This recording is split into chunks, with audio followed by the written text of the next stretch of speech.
Hi everyone. In this presentation I'm going to share some of my experiences of hacking the Ethereum blockchain.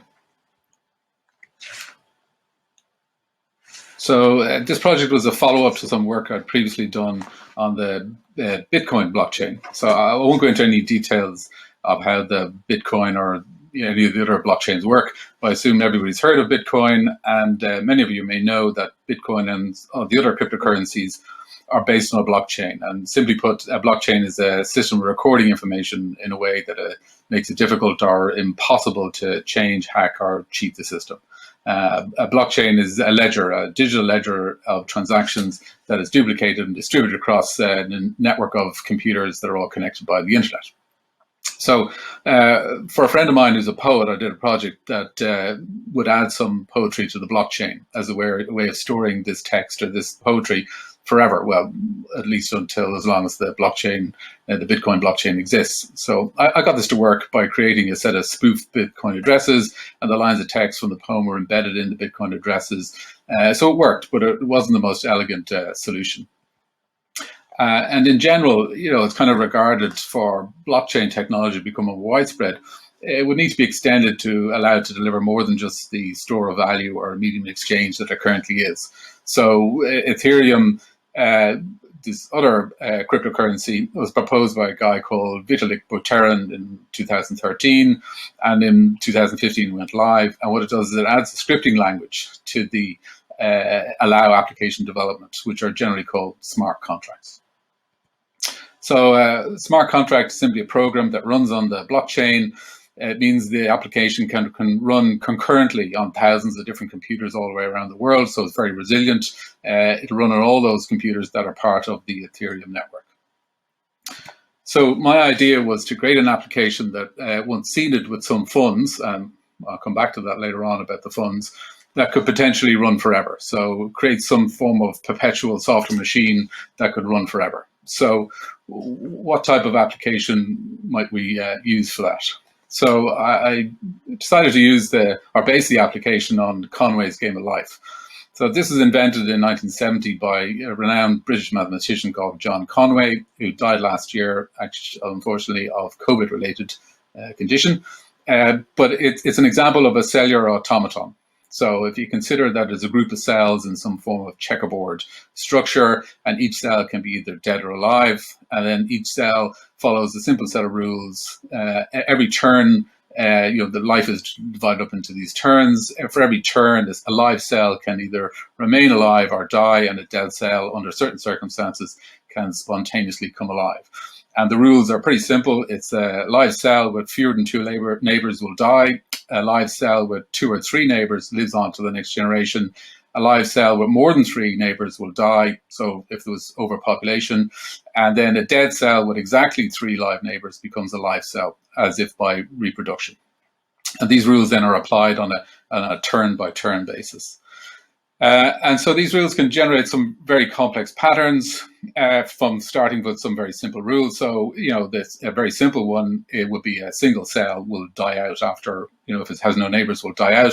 But you can have a static pattern. So the one on the left, it will remain changed each turn. It remains constant. The second one then is a simple repeating pattern. It just oscillates between 2 states.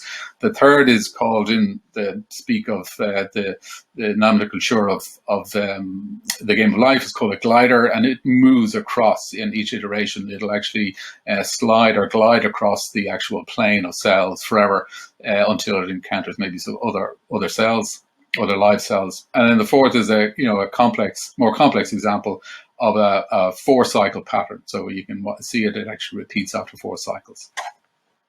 So when these are grouped together into larger populations, you can get seemingly random patterns like the one on the left, or more intricate repeating patterns like the one on the right. And if anyone's interested, there's some extremely sophisticated examples of huge patterns and examples for any nerds amongst us of Turing complete patterns. You just look for Conway's Game of Life on YouTube, and you can find plenty of really interesting examples. So back to our Ethereum cryptocurrency. So as mentioned, this is technically a permissionless, non-hierarchical network of computers.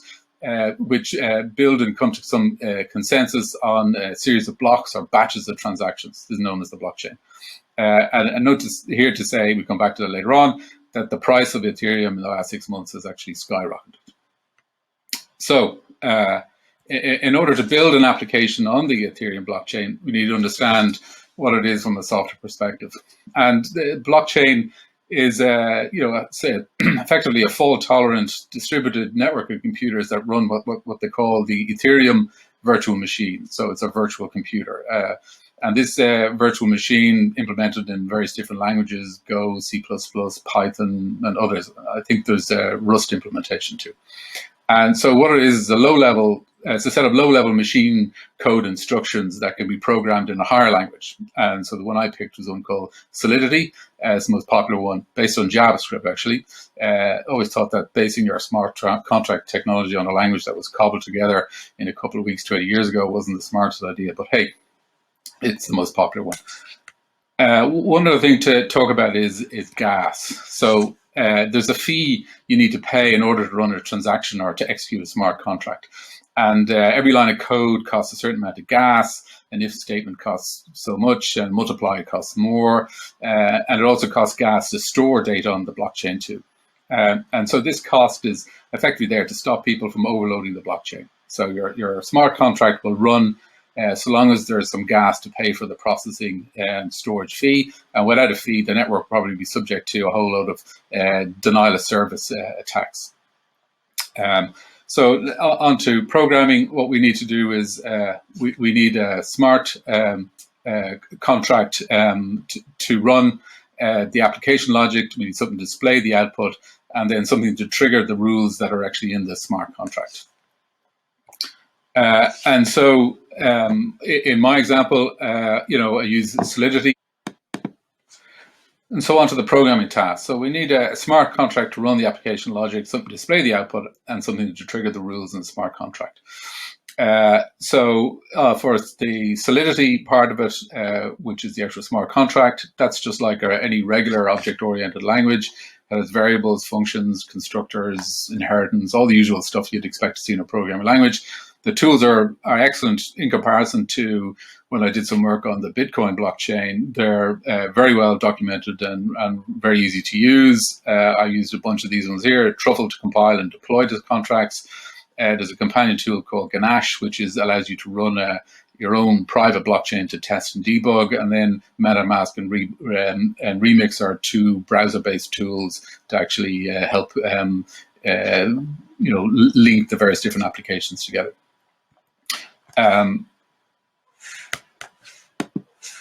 So there's a couple of code examples of the Solidity coding. So, you could see that word contract, you can make that class, and it would be quite similar to any other object-oriented language. And you can see it's got the same sort of structure, if then else, loops, the same sort of techniques you'd expect to see anywhere. And then for the front end, I used a processing clone for JavaScript called P5.js, which is an excellent tool, and then some Python code that was used to actually trigger the actual cell calculations. So here it is actually working. I've sped it up because it actually runs quite slowly, even when you run it on the simulator. So you can see there's a repeating pattern that actually ran on the blockchain, and you can see as it iterated through, it was costing money to actually run, and the balance was going down. So will it actually run forever? No, not really, and there's a couple of reasons. The first is related to is a kind of a technical issue around smart contracts themselves. They can't perpetuate themselves, so you can't effectively spawn and call yourself in the future. Now, there are ways around that where you can call another smart contract, and there's these third parties who have alarm clock services. So these are smart contracts that you will call, and you will pay them, and they will call you back at a certain period of time. It does rely on the service provider to actually implement that. So rather than try and do that, which is a bit more complex, I had a compromise which was effectively only to advance when somebody was looking at the output. So if somebody did look at it, I had seeded a contract with some funds, and then it would continue at a once a minute it would actually update generate the new cells. But the main reason that it wouldn't work was simply cost to run it on the Ethereum blockchain. And as I mentioned before, the price of Ethereum has exploded in the last number of months, and therefore the price of the gas needed to actually run the software has also gone up significantly. So the actual cost of running smart contracts was prohibitive. So in March 2021, when I actually was going to put it live on the blockchain, it cost about $80 to actually register the contract. But to actually run an iteration, which is actually, run a single cell calculation, that would cost at that time about $2,000. So I'm sure there's some optimizations can be done to reduce the, in the implementation to reduce the costs, but it was way beyond scope of the project. It does work. But too expensive to run. So what I actually did was I left it running on, there's some test networks. So it's actually running on the test network, and you can get kind of free money to actually run it, but it's not running on the real thing.